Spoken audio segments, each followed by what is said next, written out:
Mon meilleur profil, c'est le droit.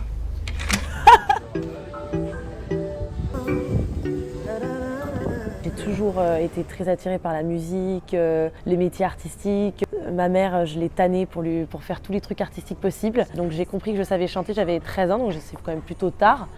Et à partir de ce moment-là, j'ai jamais lâché et j'ai fait des cours voilà, à Lyon, en banlieue lyonnaise jusqu'à mes 18-20 ans. La meuf chante en arabe. J'ai décidé de faire des études à Lyon parce que c'était important d'avoir un diplôme pour moi, pour mes parents. Et j'ai fait un bac plus 3 donc dans la communication et le marketing. Et à la fin de mon diplôme, à la fin du Covid, j'ai décidé de déménager et de m'installer à Paris pour faire de la musique.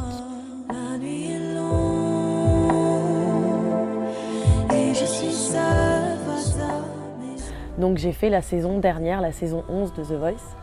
En fait, c'est une très longue histoire. Quand j'habitais à Lyon, j'ai fait les castings plusieurs fois. Et ça l'a pas fait du tout. Je suis repartie en pleurs, c'était l'enfer. J'ai cru que j'allais jamais y arriver. Enfin, vraiment, c'était horrible. Et en 2019, ils m'ont rappelé. J'y suis retournée et cette fois-ci, j'ai fait, on va dire, au moins, je dirais 3-4 mois de casting. Et à la dernière étape, ils m'ont évincé du truc. Et ils m'ont rappelé en 2020. J'y suis retournée. Okay. Ça l'a pas fait non plus. J'y suis retournée en 2021. Et en 2021, ils m'ont dit oui. J'étais plus sûre de moi. Je pense que j'étais vraiment prête pour faire l'émission. Et j'ai eu Vianney et Amel Ben qui se sont retournés ce jour-là. Je pense que c'est un moment où je vais m'en souvenir toute ma vie parce que c'est assez impressionnant. Et la scène est beaucoup plus petite en vrai qu'en vidéo, ça n'a rien à voir. Mais c'était un sacré moment et j'ai décidé de rejoindre l'équipe d'Amel Bent du coup. Moi je pensais que ça allait être évident. Au début j'avais dit que je voulais Vianney et en fait c'est tellement surréaliste. Ils sont là, ils te regardent tous comme ça, même ceux qui se sont pas retournés. Ils ont tous quelque chose à dire et c'est hyper déstabilisant. Et en fait Amel Bent elle m'a regardée avec des grands yeux comme ça. Elle était trop belle et elle m'a dit plein de belles choses et c'est allé comme ça quoi. Je pensais au début que The Voice allait m'apporter beaucoup plus. On a toujours l'impression que comme c'est une émission de télé, on va devenir des stars. Et pas du tout. Mais par contre, ce qui est très cool, c'est que ça m'a donné du travail.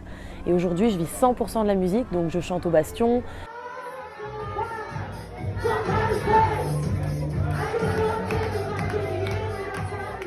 Mais je chante aussi dans plein de restaurants parisiens et je fais beaucoup d'événements privés. Je chante pour des marques, je chante en France, à l'étranger et on me propose de plus en plus de choses et ça c'est cool parce que du coup ça m'a donné la crédibilité sur le CV quand on voit The Voice, voilà, on me fait confiance plus facilement et ça c'est chouette. J'avais sorti un premier EP il y a 1 an maintenant et j'ai sorti un single l'année dernière que j'ai enregistré juste avant de venir sur l'île de Ré l'année dernière.